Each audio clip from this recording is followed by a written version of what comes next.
Hey, everybody, Ron Ipach here, and welcome to the Wednesday Hump Day Chat.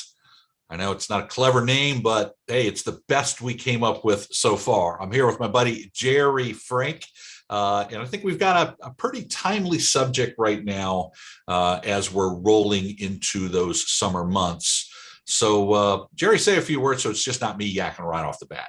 Hey, how is everybody doing? I'm probably busy now that we're into the summer months. If you're busy like I am, you're going to love this episode. Yeah, because we're going to be talking about the one question that I get asked a lot. Okay, so whether you know me or not, I'm known as Captain Car Count. So for the past 25 plus years, I did a lot of my early work and continue to this day talking about car count. So I'm known as Captain Car Count with the auto repair industry. And before we get going, by the way, I should let you know that we try to get together every Wednesday to do these hump day chats and kind of come up with a good solid 10, 15, maybe 20 minutes of good information for you. That's all free of charge. If you want to get more of Gerry and I, we run a group called The War Room. The War Room is where we get together with our clients that are in the War Room for an entire hour doing a Q&A session that's going to help your shop, as well as doing some training every single week, some really fresh, up-to-date training that's really steered by the people in the War Room that want more information on specific subjects. Then finally, we also have a group called the Maverick Shop Owners.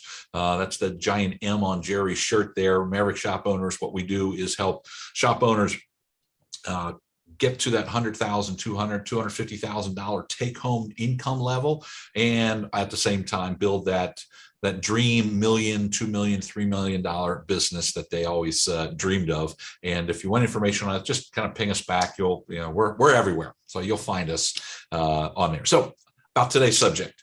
Should I market? Okay, everybody asks me that question right now because I'm always saying market. Never, ever stop marketing. And then all of a sudden we get to summer and everybody is so damn busy. You got cars booked out a couple of weeks. What do? Should you continue marketing? And I'm going to say yes. Now, Gerry has got the world's best prop to explain exactly why you should be marketing on a continuous basis. So, Gerry, take it away. This thing heavy. Let me bring it up here. I'm a city boy, but if you ever grew up on a farm, you probably see these all around. And this is an old water pump. And if you know anything about a water pump, it takes a lot of effort to get this thing going. You got to prime the pump. You got to pump your butt off. And then finally, once the water starts coming, it gets nice and easy. You're able to move that nice and slow.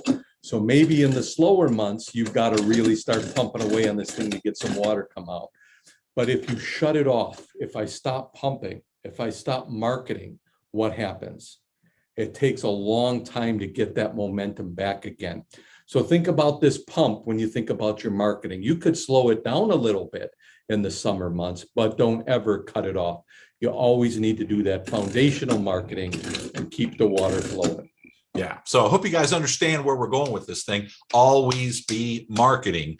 And, I remember actually using those pumps when we'd go out to friends' farms and things like that. And the beauty of it is, yeah, you're working really hard to get that first sip of water. But then to keep it going, it just every once in a while, just grab the pump and just, as long as there's water trickling out, that means there's water being brought up.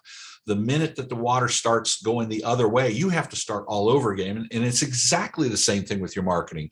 So that's why whenever somebody comes on board and we give them our marketing plan and show them exactly how to market and get the right kind of car count in their shop and fill their shop with the right customers, sometimes it takes a little while. That's that pumping, okay? Because customers aren't used to seeing from you, hearing from you.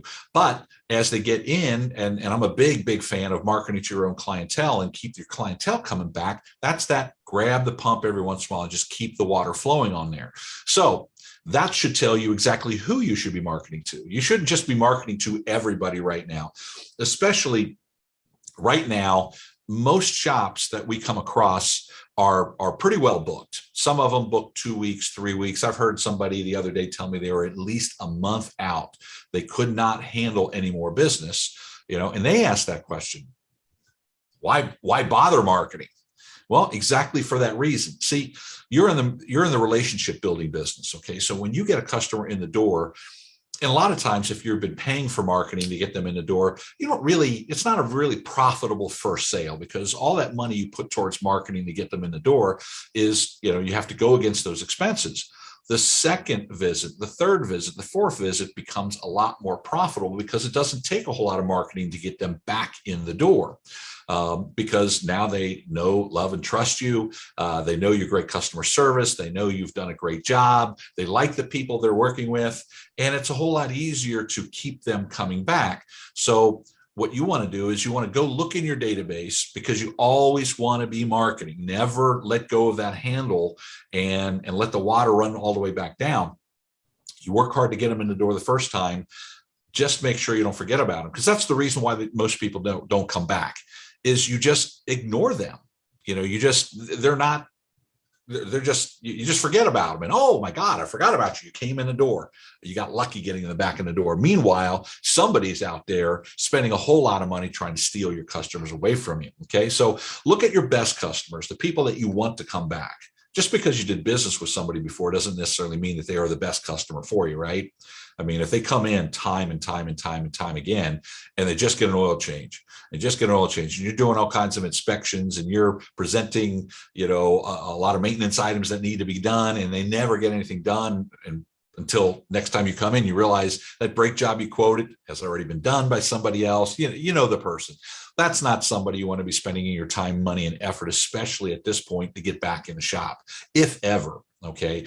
So during these really busy seasons, what I'm talking about is go to your better customers, make sure you maintain that relationship, send them a newsletter, send them some offers to come back in the door. They're going to be a lot more forgiving, knowing that you're really busy and these are your busy seasons. But just imagine you spending a lot of money right now, and you're already booked up, and you're spending a lot of money to get somebody brand new in the door. How are you going to impress them? How are you going to get to it? You're already booked up. So let's just say, oh, it's a new customer. I'm going to bring him in the door right now. I want to make sure that I treat this guy right. Well, what about the customers you already have? Are you going to put them behind that new customer just because you spend a lot of money to get the new guy? I don't think so. I don't think that's a really good way to go about doing it. I mean, you got to run that delicate balance, because I know if I'm your customer and I see somebody else being put ahead of me in line and I'm a good customer, I may not be that good customer for very much longer. What do you think about that, Jerry? Yeah, no, absolutely. You've got to always take care of your top customers. We call them the top 80%. But, again, you got to always market, especially to your best customers. Keep the pump going, and then you can enjoy a nice, cool drink on a hot day like this. That's right. That's right. Remember, when you say yes to a new customer, you may have to say you might have to say no to a current customer. And you don't want to say no to a current customer, because that's where your bread and butter is. Hope you enjoyed this. Hope you got some really good value. If you did, click that like button, comment below, let us know what you see. If you got some ideas of what you want us to talk about, by all means, let us know. Otherwise, we will see you on the next Hump Day Wednesday. Take care, everybody. Have an awesome day. Bye-bye.